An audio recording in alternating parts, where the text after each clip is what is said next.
तपती धूप में वह गरीब किसान खेतों में फावड़ा चला रहा था। उसके माथे से तर तर पसीना बहे जा रहा था। तभी गंगा गमछा उठाकर पिता का पसीना पोंछती है। बाबा, आपके माथे से कितना पसीना बह रहा है, आप थक भी गए हैं, थोड़ी देर आराम कर लो, फावड़ा मुझे दो। गंगा को खेत में फावड़ा चलाते देख सेवक राम की आंख भर आती है। मेरी गरीब बेटी के जिन हाथों में मेहंदी लगनी थी, उन्हीं नाजुक हाथों से मेरी गंगा सख्त फावड़ा चला रही है। तू एक गरीब की बेटी को ही ऐसा भाग्य देकर क्यों भेजता है भगवान? एक गरीब के जीवन की सबसे बड़ी दुविधा बेटी को ब्याहना होता है। ये कहानी है ऐसे ही किसान सेवक राम की, जो बड़ा गरीब है। उसकी दो बेटी गंगा और अंजू हैं। यूं तो सेवक राम ने गंगा के लिए कई रिश्ते ढूंढे, मगर भला एक गरीब की बेटी का हाथ कौन थामना चाहता है। किसी तरह से उनका जीवन कट रहा था।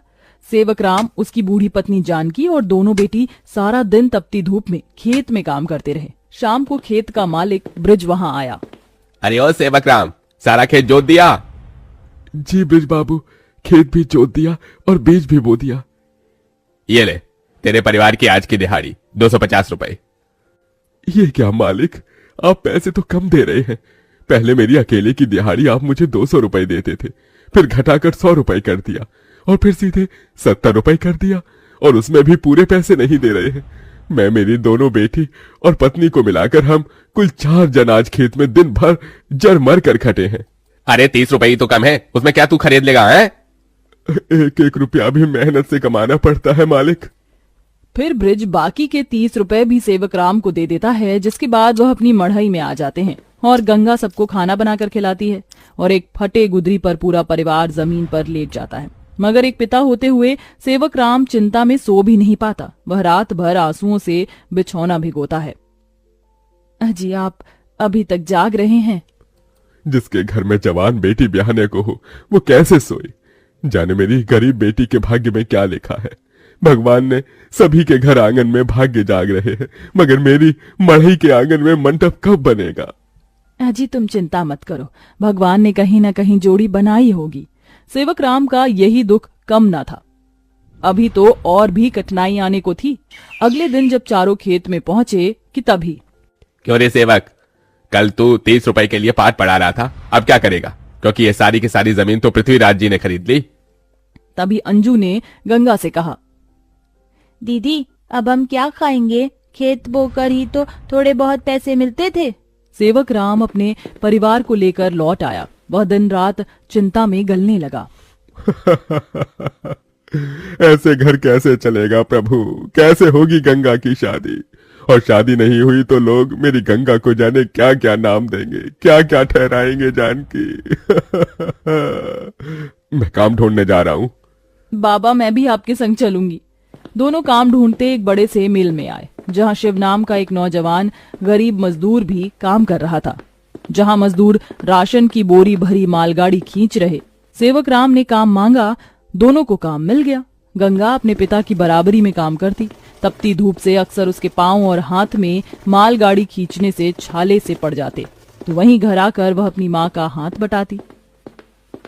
आप ही अपनी चक्की पीसती, कड़ी धूप में सड़कों से गोबर बीन कर लाती, उपले बनाती।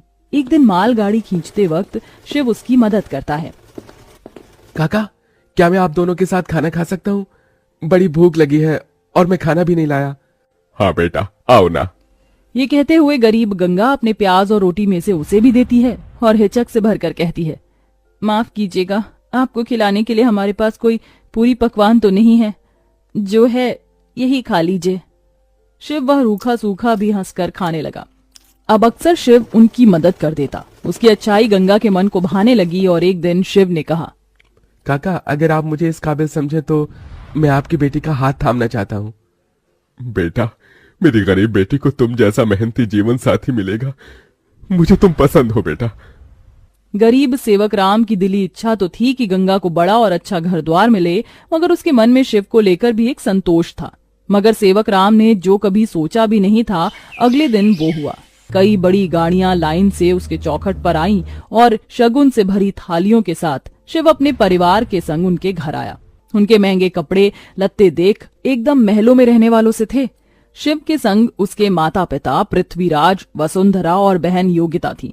अंजू ने उन्हें देख तपाक से बोला, अरे बाप रे, ये तो राजा महाराजा से लगते हैं। अजी आपने तो कहा था शिव गरीब घर का लड़का है। शिव बेटा, ये सब क्या है? यही मेरी सच्चाई है काका। माफ कीजिएगा, मैं मजदूर या गरीब नहीं था, बल्कि महलों का बेटा हूँ। मगर मुझे एक ऐसा जीवन साथी की खोज थी जो मेरा धन दौलत देखकर मुझे न अपनाए, इसलिए मैं उसे ही ढूंढने के लिए ये जीवन जी रहा था। जिसने मुझे मेरी गरीबी के संग स्वीकारा वो गंगा थी, इसलिए मेरे महलों की दुल्हन गंगा होगी। गंगा बनोगी मेरे महलों की बहू और मेरे बेटे की दुल्हन? अपनी गरीब बेटी के लिए महलों से आया रिश्ता देखकर सेवक राम बड़ा रोया। भगवान, तूने मेरी फटी झोली में इतनी खुशियां डाल दी। मेरी बेटी महलों की दुल्हन बनेगी। हर बाप चाहता है कि वो अपनी बेटी का हाथ जिसके हाथ में दे वो उसे रानी बनाकर रखे। अब मेरी बेटी सचमुच में महलों की रानी बनेगी। समझे जी, मंगनी कर ले। मगर इतनी छोटी सी मड़ई में सब कैसे होगा? ये तो टूटी फूटी है, आप लोगों के खड़े होने लायक भी नहीं है। मगर इस मढ़ई में आप जितने दिलदार लोग रहते हैं तो ये महलों से बढ़कर है। इसके बाद सेवक राम के छोटे से मढ़ई में उसकी गरीब बेटी की मंगनी होती है, जहां और थोड़े दिन के बाद बड़े ही धूमधाम के साथ गंगा की शादी होती है, जहां वह मंडप में मन ही मन कहती है, हे गौरी मैया, आपका धन्यवाद जो आपने मुझको मनचाहा वर दिया। इसके बाद गंगा विदा होकर अपने महलों के ससुराल में आ जाती है, जो दुल्हन के जैसा सजा हुआ होता है, जहां कई नौकर चाकर शाही अंदाज में उसके स्वागत में खड़े थे। तभी महंगे से लहंगे में ननद योगिता ने कहा, आइए भाभी, आपके महलों के ससुराल में आपका स्वागत है। जैसे ही योगिता गाड़ी से उतरती है, तभी नौकर चाकर थाली में फूल लिए खड़े उसके स्वागत में फूल बिछाए जाते हैं। जहां कल तक उसके पांव को कांटों की चुभन मिली थी, आज वह महल की दुल्हन बनकर फूलों में बदल चुके थे। जहां महल के द्वार पर सास वसुंधरा ने स्वागत किया, आओ हमारे महलों की दुल्हन, तुम्हारा स्वागत है। इस सोने की कलश को अपने दाहिने पांव से गिराकर अंदर आ जाओ। जी माँ। गंगा ने कलश गिराकर स्वागत किया। तभी ससुराल वालों ने उसे अनेकों तोहफे दिए। गंगा बहू, ये हार पिछले कई पुश्तों से हमारे महल में चला आ रहा है, अब तुम इसकी हकदार हो। भाभी, ये तोहफा मेरी तरफ से और ये तोहफा मेरी ओर से बहू। गीता दे रही हूँ, मैं जानती हूँ तुम इस महल का मान बढ़ाओगी। गंगा ने गीता को माथे से लगाया और फिर सास ससुर का आशीर्वाद लिया। माँ जी, बाबूजी, मुझे आशीर्वाद दीजिए ताकि मैं इस महल का मान निभा सकूं। सदा सुहागन रहो, जुग जुग जीती रहो। फिर गंगा विदाई में दिए अपनी गठरी को संग लिए शिव के साथ कमरे में आ गई, जहां आलीशान बड़ा कमरा, ऐशो मखमल का बिछौना और सब कुछ था, जिसे उस गरीब दुल्हन की आंखें देखती रह गईं। कैसा लग रहा है महलों के ससुराल में आकर? खुशी से गंगा की आंखें भर आईं। उसने कहा, यकीन नहीं होता, भगवान ने एक बार में ही इतनी खुशी दे दी। शिव, सब एक सपने जैसा लग रहा है। अब यही तुम्हारी दुनिया है। उस रोज जमीन पर सोने वाली गंगा मखमल के बिछौने पर सोई। अगले दिन वह नहा धोकर नीचे आई, जहां खाने की शाही मेज लगी थी और इर्द गिर्द नौकर खड़े थे। बहू बैठो, खाना खाओ। तभी नौकर ने गंगा को खाना परोसा। एक निवाला खाते ही गंगा को अपनी संघर्ष भरी जिंदगी और याद आ गई। उसकी आंखों से आंसू छलक गए। क्या हुआ गंगा बहू, खाना अच्छा नहीं बना? नहीं माँ जी, बहुत अच्छा बना है, बस ये सब खाने के तो एक गरीब की ख्वाहिश होती है। मैं बहुत खुश हूँ, बस चाहती हूँ कि हर लड़की को उसके सपनों का ससुराल मिले, जैसे मुझे मिला। थोड़े दिन में गंगा अपने महलों के ससुराल में सुखी से रहने लगी। किसी गरीब की बेटी को चुनकर हम भी ये पुण्य कमा सकते हैं।